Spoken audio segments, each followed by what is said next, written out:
tudo bem com vocês? Na aula de hoje, vocês vão aprender sobre 3 cuidados que eu devo tomar na limpeza de pele de uma pele que apresenta o quadro de rosácea, tá? Eu sou a doutora Francine Livramento e eu ajudo profissionais da estética facial a potencializar os seus resultados e melhorar o seu retorno financeiro. Então, nós sabemos que a rosácea é uma disfunção inflamatória, tá? Vascular.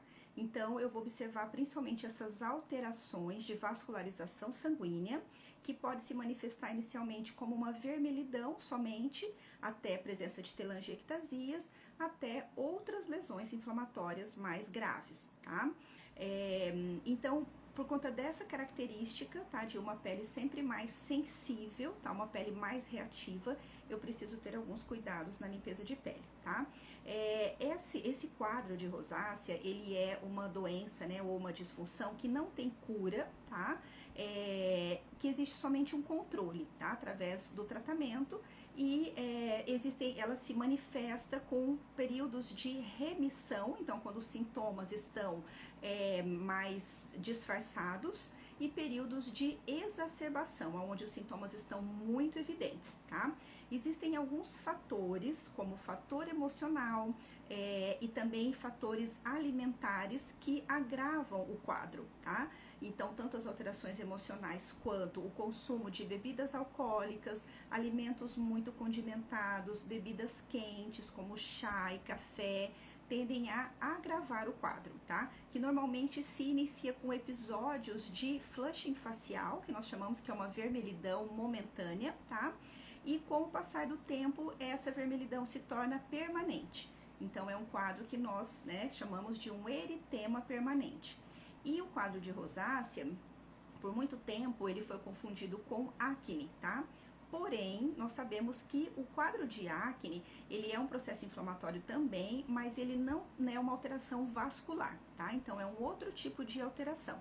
Então, depois de um tempo, né, descobriram que a rosácea não é um quadro de acne, tá? É uma alteração vascular, onde existe também uma incidência, tá? Da permanência de um ácaro na pele, tá? Então, é um micro-organismo que pode estar envolvido com esse processo, agravando também o quadro, mas não é igual ao quadro de acne, que eu tenho bactérias, né, que atuam.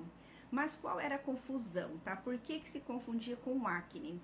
Por conta do possível surgimento de lesões inflamatórias, tipo pápulas e pústulas, no avançar da doença, tá? Em quadros mais graves, tá? Então, ela é classificada em 4 estágios. O primeiro estágio, que é o mais leve, que é chamado de eritema telangiectásico, eu observo somente uma base avermelhada e a presença de telangiectasias, que são microvasos dilatados. E depois os outros estágios já são mais graves, né? O estágio 2 é pápulo-pustuloso, então já tem a presença dessas lesões inflamatórias que são semelhantes às lesões de acne, tá? Pápulas e pústulas. Aí eu tenho o estágio 3, que é chamado de nódulo infiltrativa. E o estágio 4, que alguns autores trazem em algumas literaturas como rosácea fulminante ou pioderma facial, tá? Então, por conta dessas alterações, desse momento, então se a pele está em momento, né, de remissão ou de exacerbação, eu preciso tomar alguns cuidados, tá? Então, nós sabemos que a limpeza de pele é um procedimento relativamente extenso, tá? Então, eu tenho ali 1h30, 1h45 de procedimento, onde eu tenho vários passos, e alguns desses passos eles são naturalmente irritantes para a pele, tá? Então, para qualquer pele, eu sei que vai acontecer uma certa sensibilização, o meu paciente tem um pouco de desconforto no momento das extrações, né, que é o passo principal da limpeza de pele. Eu tenho vários recursos, estratégias para minimizar, mas ele sempre vai apresentar um certo desconforto, tá? Eu tenho o processo de esfoliação, tenho o processo de emoliência, onde eu utilizo, né, uma substância mais alcalina para poder amolecer essa superfície da pele e facilitar as extrações. Então, eu tenho vários processos, né, por isso acaba sendo um procedimento mais demorado. E aí eu preciso então tomar esses 3 cuidados principais, né, com essa pele, quando esse paciente, né, com rosácea vem para fazer a limpeza de pele, tá? Então, quais são esses 3 cuidados, né, que eu considero os mais importantes? Primeiro, tá, eu preciso observar qual é o tipo de esfoliação que eu vou realizar nessa pele, tá? Então, nós sabemos que a esfoliação, ela pode ser uma esfoliação física, ou química, ou mecânica, tá? Então, eu tenho que optar por um procedimento que seja aquele, o menos agressivo, o menos abrasivo de todos, tá? Se a pele estiver em fase de exacerbação, tá? Então, os sintomas estão evidentes, mas ela é um estágio 1, tá? Que é aquela eritema tutelangiectásica, não tem lesões inflamatórias, eu posso realizar um peeling mecânico, tá? Como, por exemplo, um peeling ultrassônico, tá? Que ele é bem suave, mas de qualquer forma eu vou atritar uma espátula na superfície da pele. Se eu observar já um estágio mais avançado, com a presença de pápulas e pústulas, eu já não posso realizar nenhum tipo de peeling mecânico, tá? Também não é interessante, em nenhum dos casos, utilizar peelings físicos, esfoliantes físicos, que são aqueles que eu massageio micropartículas na superfície da pele. Então, eu tenho um certo atrito que vai aumentar essa vermelhidão, esse eritema, né? E não posso realizar sobre lesões inflamatórias. E aí nós temos então peelings químicos e enzimáticos, né? Como as outras opções. Os peelings químicos, que são aqueles que nós utilizamos ácidos, vai depender muito de qual ácido eu estou utilizando, em qual fase o meu paciente está, se está em exacerbação ou remissão, tá? Então, nós até temos tipos de peelings químicos que são específicos para pele com rosácea, mas que normalmente nós não vamos utilizar na limpeza de pele, vai ser em um outro momento, né? Como um recurso terapêutico mesmo para a rosácea, tá? Então, o peeling enzimático, né, o tipo de esfoliante enzimático, ele é bem interessante em qualquer fase, porque ele é um tipo de produto que eu aplico sobre a pele e o mecanismo de ação dele é o tempo, tá? Tempo em contato com a pele. Então, eu aplico o produto, sempre com bastante cuidado, e vou remover esse produto depois do tempo determinado pelo fabricante, tá? Então, o ideal mesmo é que esse procedimento seja feito sobre a pele em fase de remissão ou que ela seja, né, um quadro de estágio 1, porque sempre que eu realizar qualquer tipo de esfoliação, mesmo uma enzimática sobre lesões, eu posso agredir, né, ferir ou romper essas lesões, no caso de pústulas, no momento da remoção desse esfoliante, mesmo que ele seja enzimático, tá? Uma forma de minimizar isso seria pedir para o paciente lavar o rosto, tá? Então, ao invés de, né, o próprio profissional vai remover, o paciente levanta e lava o rosto, porque diminui esse atrito, tá? Depois, o segundo cuidado é com relação à emoliência. Tá? Então, esse processo de emoliência na limpeza de pele, que normalmente nós utilizamos um cosmético, tá? Que é um cosmético amolecedor de comedões, né? Que normalmente nós encontramos assim nas marcas. É uma solução emoliente, pode ser um creme emoliente. Esse cosmético, ele tem um pH mais alto, tá? Normalmente, o que nós mais utilizamos, que é a trietanolamina, ele tem esse mecanismo, né, de ação pH mais alto, que vai promover um amolecimento na superfície da pele. E na maioria dos casos, nós associamos uma fonte de calor, tá? Que nós temos 2 exemplos, né, para isso, que são o vaporizador com ozônio e a máscara térmica, tá? A máscara térmica é bem menos utilizada, as pessoas têm mais restrições com ela, dá uma sensação, né, de estar sufocando, porque cobre todo o rosto. Então, o que é mais utilizado é o vaporizador com ozônio e também por conta de aplicar na pele um calor úmido, né? Ele consegue esse leve aquecimento de uma forma mais homogênea, né? Em toda a face, não é concentrando somente em algumas regiões. E também ele consegue, né, promover esse leve calor na superfície da pele. Só que, como é uma alteração inflamatória, tá? Eu preciso avaliar muito bem se eu posso ou não utilizar. Então, se eu tiver a partir de estágio 2, vai ser contraindicado. E no estágio 1, eu posso utilizar se houver realmente necessidade, tá? Então, nós sabemos que as lesões que necessitam de maior emoliência são os comedões. Então, caso esse meu paciente apresente muitos comedões, eu vou observar, então, a questão de custo-benefício, tá? O ideal é que ele faça se estiver em fase de remissão. Em fase de exacerbação, não, mesmo que seja esse estágio 1, para poder utilizar esse calor e facilitar as extrações, tá? Desses comedões algodões que, né, são normalmente mais difíceis, o que depende mais de emoliência, tá? E por último, tá, um outro cuidado com essa pele é no momento das extrações, tá? Então, justamente por essa pele ser uma pele mais sensível, tá? Eu tenho que respeitar muito bem o tempo, tá? O tempo de ação desse emoliente, então não exceder ali os 15, 20 minutos de extrações, porque essa pele ela é mais sensível, existe um risco maior de causar algum tipo de ferimento, tá?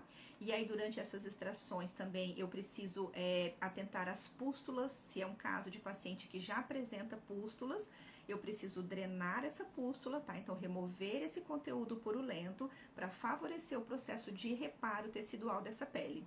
E aí, já que eu tenho as pústulas, eu sei que eu tenho, né, presença de bactérias, então eu preciso utilizar depois um recurso que seja realmente eficaz para promover essa antisepsia, tá? Para promover esse efeito bactericida e bacteriostático. E aí nós sabemos que para isso o que nós mais utilizamos é o alta frequência, tá? Que ele tem essas propriedades pela ação do ozônio, mas também podemos utilizar o LED azul, tá? Seria uma outra opção. Ainda uma terceira opção seria uma microcorrente, tá? A microcorrente tem efeito bactericida no polo negativo. Poucos profissionais sabem disso, às vezes até tem o recurso e não utilizam, tá? Mas o alta frequência, ele tem os seus efeitos, né, de promover esse efeito bactericida e bacteriostático comprovado. É um equipamento acessível e a técnica de aplicação é muito fácil, muito rápida, tá? Ele acaba sendo mais prático do que esses outros recursos que eu comentei, tá? E mais um detalhe, né? Por mais que a gente, né, tá falando aqui sobre 3 cuidados principais, mas eu tenho também a questão do efeito calmante nessa pele, tá? Então, dependendo de como essa pele se apresentar no final, após as extrações, depois de se aplicar o alta frequência, é bem importante também que eu utilize um recurso calmante, tá? Nós sabemos que o próprio alta frequência, eu tenho uma técnica que tem efeito mais antisséptico e tem uma técnica que tem efeito calmante, então eu já posso aplicar, tá? Mas também utilizar uma máscara, tá? Uma máscara calmante que vai controlar essa vermelhidão, que vai diminuir essa pele que fica mais congestionada, né? Então ele vai controlar se houver presença de edema e do eritema, para o meu paciente não, né, voltar para casa, né, com muitos sinais de manipulação nessa pele, né, com a pele mais sensibilizada, e aí eu vou deixar nessa máscara o tempo, né, que é indicado de acordo com o fabricante. E o que é bem interessante é que eu tenha nessa máscara ativos calmantes e anti-inflamatórios, tá? Então aqui, né, sugestões de ativos anti-inflamatórios, eu tenho própolis, aloe vera, alfa-bisabolol, tá? E também, né, esses não deixam de ser calmantes, mas eu tenho outros extratos vegetais com efeito calmante também, como a camomila, a calêndula, tília, tá? Então são princípios ativos calmantes. Então eu tenho alguns que são anti-inflamatórios e calmantes, né? E alguns que são mais calmantes. Tá? Então esses são assim os principais cuidados com essa pele. Lembrando, tá, que o que eu sempre digo que é muito importante que eu saiba realizar a avaliação, né? Porque como que eu vou saber exatamente se essa pele do meu paciente apresenta rosácea, ou se apresenta acne, ou até se ele apresenta uma dermatite seborreica, tá? Então as lesões são muito parecidas e esse diagnóstico diferencial acaba ficando um pouco mais difícil, tá? Então por isso exige bastante estudo, tá?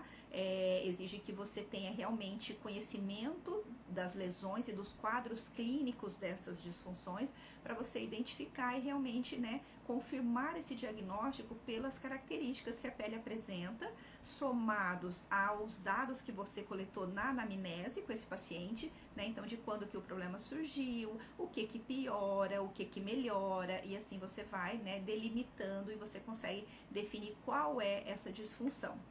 Então, definindo essa disfunção, você realmente reconheceu, tá, esse quadro clínico que nós chamamos, né, de rosácea na pele do seu paciente, e aí você vai conduzir a limpeza de pele tomando todos esses cuidados, tá? Então, principalmente com relação a não sensibilizar essa pele, tá? Evitar qualquer tipo de atrito e calor, tá? Manipulações excessivas, massagens, porque se é uma pele que já apresenta, né, alterações vasculares pela presença de telangiectasias, pela presença do eritema, quanto mais atrito, calor, manipulações, mais ela vai se apresentar avermelhada, tá? Mais esse processo inflamatório se exacerba, tá?